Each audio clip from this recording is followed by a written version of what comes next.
Ika ingin menjelaskan tentang potensi sumber daya alam kemaritiman.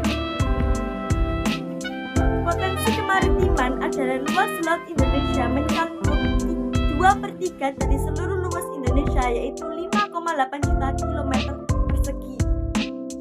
Potensi kemaritiman di Indonesia bisa kita sebut dengan potensi sumber daya laut seperti perikanan, bahan tambang, hutan mangrove, dan terumbu karang.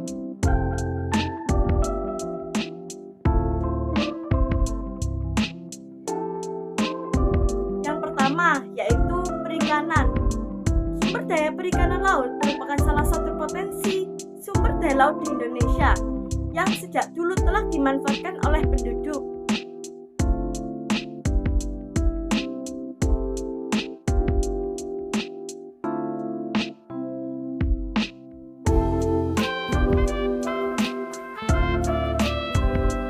Laut Indonesia memiliki angka potensi lestari yang besar, yaitu 6,4 juta ton per tahun.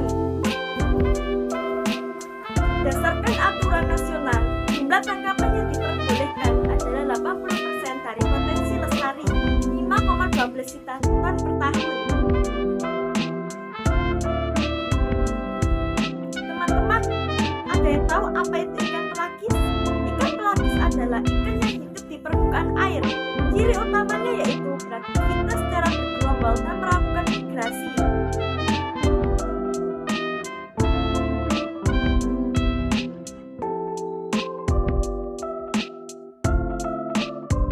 Di Indonesia bagian barat dengan kedalaman laut 75 meter, jenis ikan yang ditemukan yaitu ikan pelagis kecil, contohnya ikan layang, ikan teri, dan ikan kembung.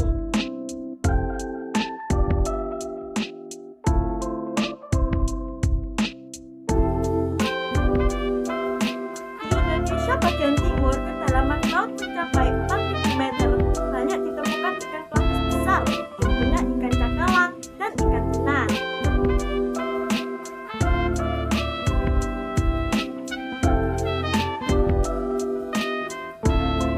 Ikan pelagis besar banyak diekspor ke luar negeri, contohnya ikan tuna yang diekspor ke negara Jepang setiap tahunnya.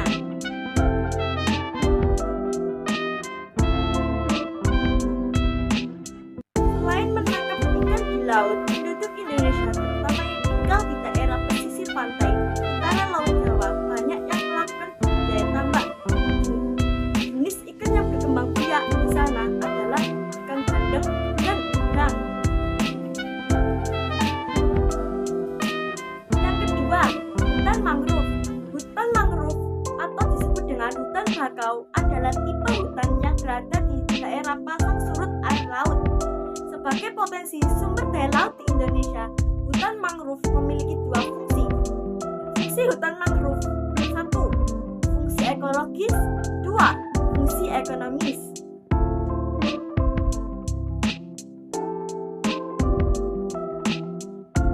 Fungsi ekologis hutan mangrove: 1. Sebagai habitat atau tempat hidup binatang laut untuk berlindung, mencari makanan, dan berkembang biak. 2. Untuk melindungi pantai dari abrasi air laut. Fungsi ekonomis hutan mangrove. Hutan mangrove yaitu berupa nilai ekonomis dari kayu, pepohonan, dan makhluk hidup yang ada di dalamnya.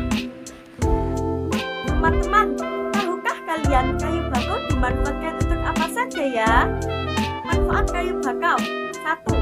Dijadikan sebagai bahan kayu bakar atau bahan pembuatan arang. 2. Dijadikan bahan pembuatan kertas. Luas hutan mangrove di Indonesia mencapai sebesar 3 juta hektar yang tersebar di sepanjang 95.000 km pesisir Indonesia. Teman-teman, apa sih terumbu karang itu?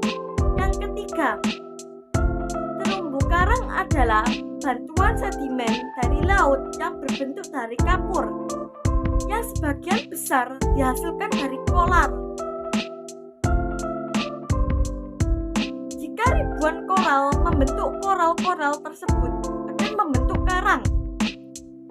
Indonesia merupakan negara yang memiliki terumbu karang tersebar di Indonesia. Indonesia.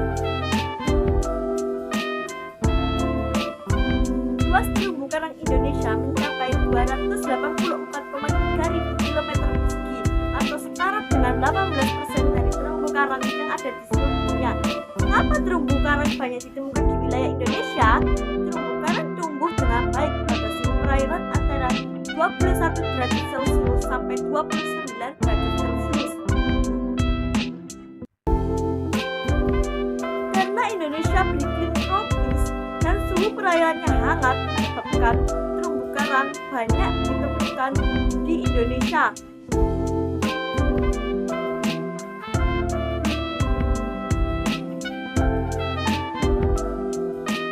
Manfaat terumbu karang: 1. Manfaat ekonomis.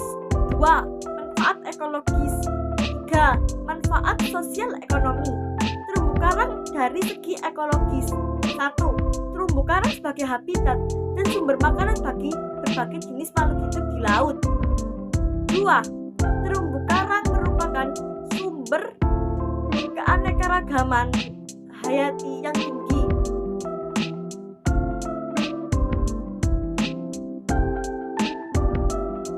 3. Terumbu karang sebagai pelindung bagi ekosistem yang ada di sekitarnya. Manfaat dari